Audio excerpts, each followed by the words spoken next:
Hello, everybody. Scott Golden here with the Wrestling Challenge Review Series for the 23rd of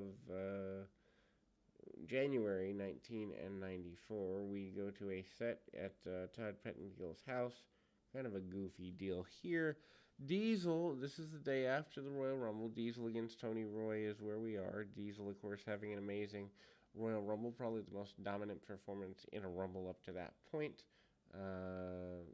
Actually, Shawn Michaels versus Tony Roy is where we are, but Diesel makes his way out with Michaels. Of course, Michaels, watching Diesel have the most dominant performance of his life. Michaels hits a super kick and gets the victory after the super kick, going into the Royal Rumble 19 and 94. Michaels was needing a little bit of direction. Bret Hart and Owen Hart out here. This is a weird run because Owen has the,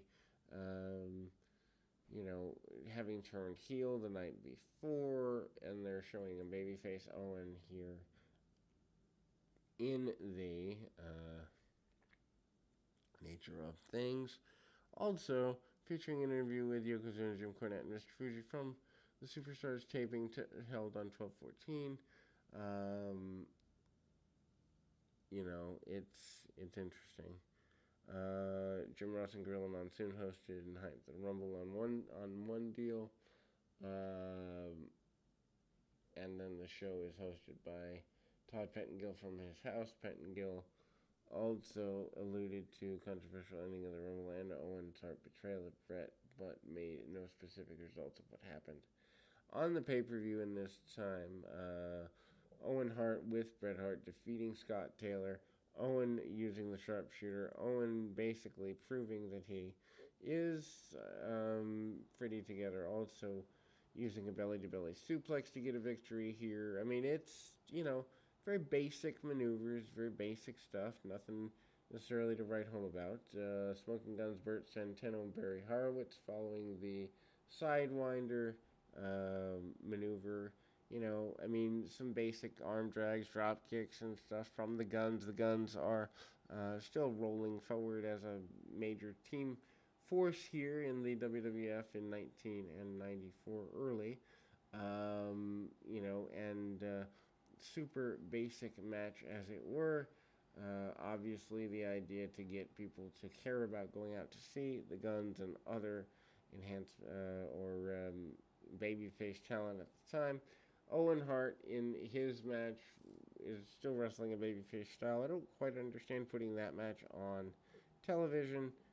Crush and Randy Savage coming up at the local house shows, as it were, and basic things there. Randy Savage continuing things going forward, and it's there, and the Guns kind of managing around and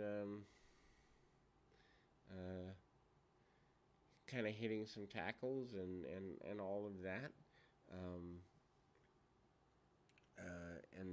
Drop kicks under the chin, deep arm drags, and all of that. They hit the Sidewinder and get a victory there. Yokozuna cutting a promo basically saying that he's defeating The Undertaker. He's not getting the promo, but Cornette happy with the defeat of The Undertaker going in. And again, Paul Bearer basically saying that the casket is ready to go and ultimately ready to be loaded up. Then we go to Bam Bam Bigelow enhancement match here. Issues with Bigelow taking a bump on some marbles, going to the ring, and all of that. Highlights from previous things. Bigelow finally does make his way to the ring, has a match where he uses a stun gun and other more power-based maneuvers against the enhancement talent, which in this case happens to be Phil Apollo. He hits him with a diving headbutt.